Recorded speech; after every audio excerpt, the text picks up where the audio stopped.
About 2,300 delegates are gathering in Beijing for several days to elect the ruling Chinese Communist Party's Central Committee and then the party's Politburo.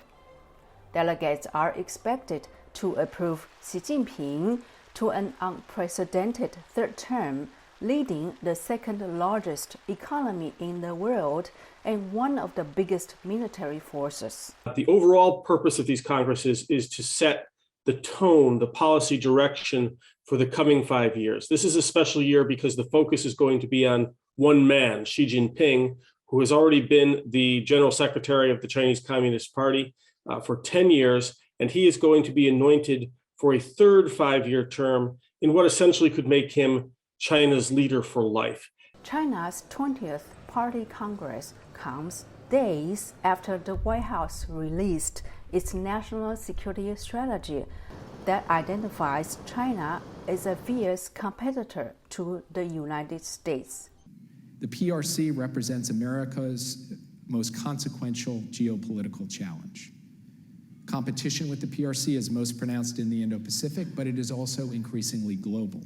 But the White House says Washington is not looking for a conflict. We're intent, to the extent that we are in a competition with the People's Republic of China, to not make this about the Chinese people, to make this about the government and the policies and strategies that the government of the PRC is pursuing. Former State Department officials predict a more authoritarian Chinese government. Xi Jinping does get his will, and he continues to rule China as a supreme dictator, which is very likely because in that kind of system, there is no tangible dissent powerful enough to change the final outcome. In China, rare protests against government policies broke out ahead of the party congress. Banners strung from an overpass were quickly removed in Beijing. According to analysts, it is a sign that more Chinese people have grown weary of the strict zero-COVID policy.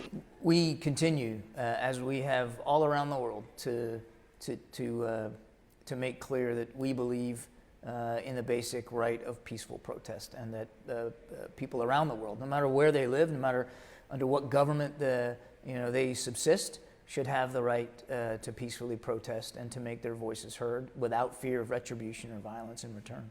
Kirby tells VOA the Biden administration will stay laser-focused on the challenges that Beijing presents to the rest of the world.